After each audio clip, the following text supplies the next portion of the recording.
Have you ever noticed how one small comment can ruin your entire day? One careless word, one look of disrespect, one moment where someone ignores you, and suddenly your mind is on fire. You replay it again and again. You imagine what you should have said. You lose sleep over someone who will sleep peacefully. Let me ask you something honestly. How much of your life have you already wasted being angry at people who never deserved that power over you? There was a man who used to believe that anger made him strong. Every time someone crossed a line, he reacted. If someone disrespected him, he exploded. If life didn't go his way, he blamed people, fate, the world. He thought being emotional meant being alive. But slowly, without realizing it, anger started controlling him. Not his enemies, not his problems, his own reactions. One day, something strange happened. He was walking home after a long day when a stranger bumped into him, spilling coffee on his clothes. The stranger didn't even apologize properly. Old him would have shouted, maybe even fought, but that day, something inside him paused, not because he was weak, but because he was tired. Tired of letting random people decide his emotional state. That pause changed everything. Stoicism begins exactly there, not with suppressing emotions, not with pretending you don't feel pain, but with one powerful realization: you are not disturbed by events, you are disturbed by your judgment of them. The coffee didn't ruin his peace, his interpretation would have. Most people live as emotional slaves. Anyone can press their buttons. Anyone can steal their calm. A comment, a message left unseen, a tone of voice, and they lose control. Think about how dangerous that is. You lock your happiness inside other people's behavior. You give strangers the keys to your inner world. The Stoics understood something most people never learn. They asked one simple question before reacting: is this within my control? If the answer was no, they refused to bleed emotionally for it. Anger feels powerful, but it is expensive. It costs your focus, it costs your health, it costs your future. And the worst part? It rarely changes the other person. You suffer twice, first from what happened, and second from your reaction to it. Imagine living in a way where insults pass through you like wind through a mountain. Imagine being so grounded that people's negativity finds no place to sit inside you. This is not fantasy. This is trained discipline. That man started observing himself instead of reacting. When someone annoyed him, he didn't ask, "Why are they like this?" He asked, "Why am I letting this control me?" That question alone weakened anger's grip. Stoicism teaches that your mind is your last kingdom. Everything else can be taken: money, reputation, comfort, but your response remains yours unless you surrender it. Most people surrender it instantly. Think about this deeply. If someone insults you, are they hurting you, or are you agreeing with them internally? Because an insult only wounds where there is belief. If someone calls a lion weak, the lion doesn't argue, it doesn't feel offended, it doesn't prove anything, it simply walks away.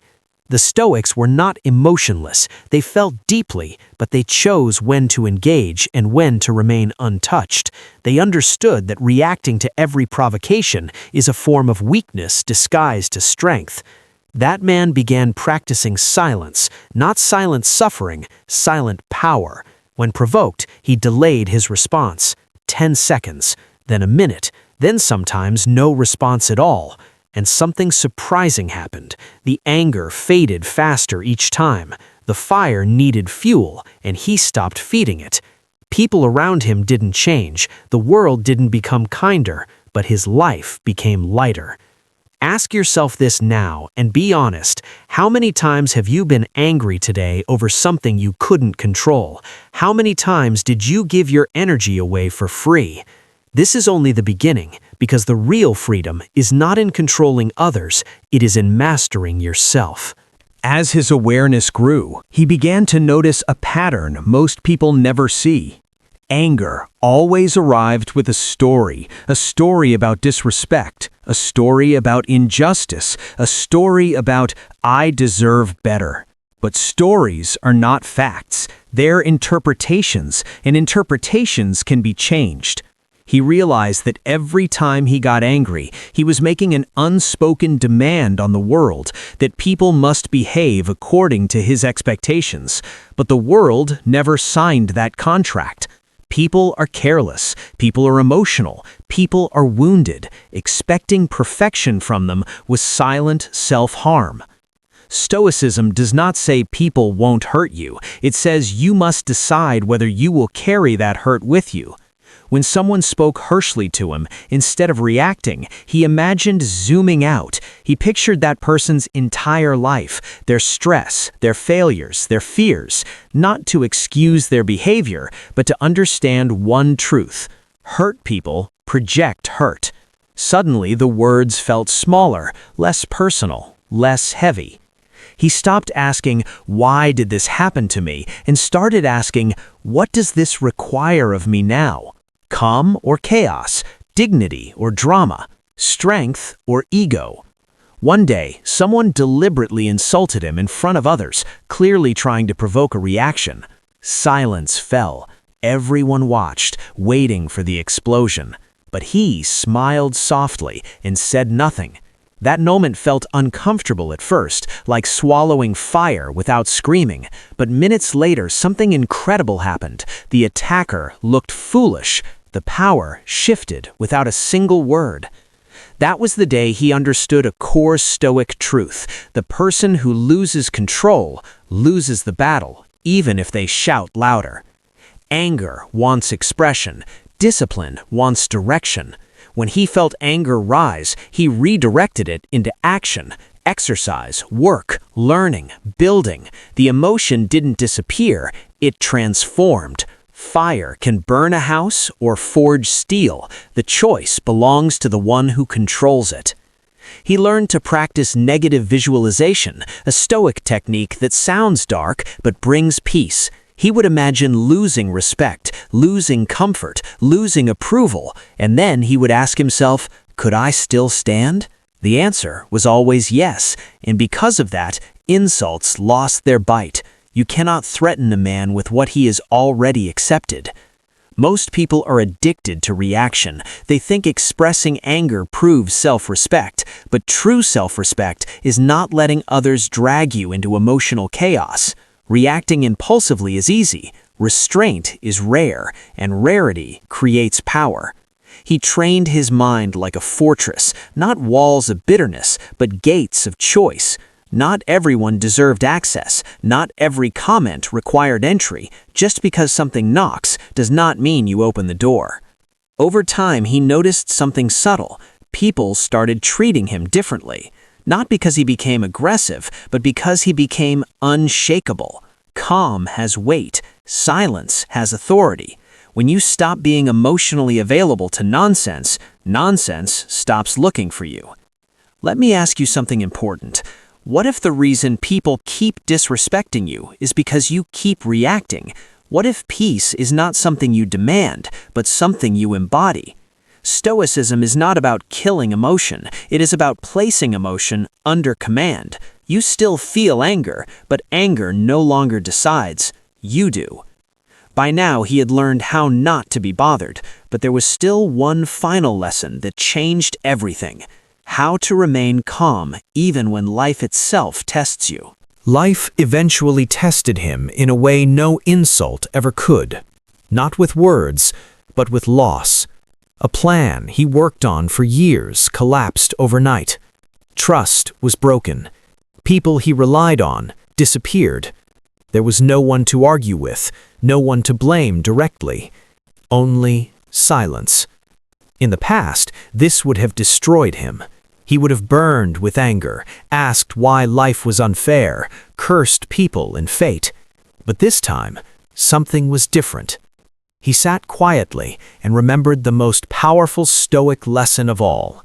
Some things are not meant to be controlled, only carried with dignity. He allowed himself to feel the pain, but he refused to let pain turn into bitterness, because bitterness is anger that has nowhere to go, and bitterness poisons the one who holds it. He understood that life does not test you when things are easy, it tests you when you feel justified in breaking. And character is revealed not by what you say in calm moments, but by how you behave when everything is taken from you. Instead of asking, "Who is responsible?" he asked, "Who must I become now?" That question gave him direction when emotion offered only chaos. The Stoics believed that hardship is training, not punishment. Fire reveals what something is made of. Pressure shows structure. When life squeezed him, it did not crush him. It shaped him. He stopped seeing obstacles as interruptions and began seeing them as assignments. Every difficult person became practice. Every insult became training. Every delay became discipline. When someone tried to provoke him, he remembered this truth: if I lose my calm, I give them control over my inner world, and nothing outside me is worth that price. He became careful with his energy, careful with his words, careful with his reactions, not because he feared confrontation, but because he valued peace more than ego. Anger, he realized, is often a signal that the ego feels threatened. But the ego does not protect you, it exposes you. The calmer you are, the clearer you see. The clearer you see, the fewer mistakes you make. Slowly, a new identity formed. He was no longer known as the man who reacted, but the man who remained steady. Problems still came, disrespect still appeared, but they no longer stayed. And here is the quiet truth most people never hear. When you stop reacting emotionally, people either rise to your level or disappear from your life. Both are victories. Stoicism did not make him cold, it made him free. Free from the need to prove, free from the hunger for validation, free from the exhaustion of constant emotional battles. So ask yourself now and answer honestly, who controls your emotions right now? Other people or you? Because the moment you realize that calm is a choice, not a personality trait, your life begins to change, not loudly, not dramatically, but permanently. Nothing and no one can bother a mind that has learned discipline. And that is how you never get angry, not by suppressing emotion, but by mastering it.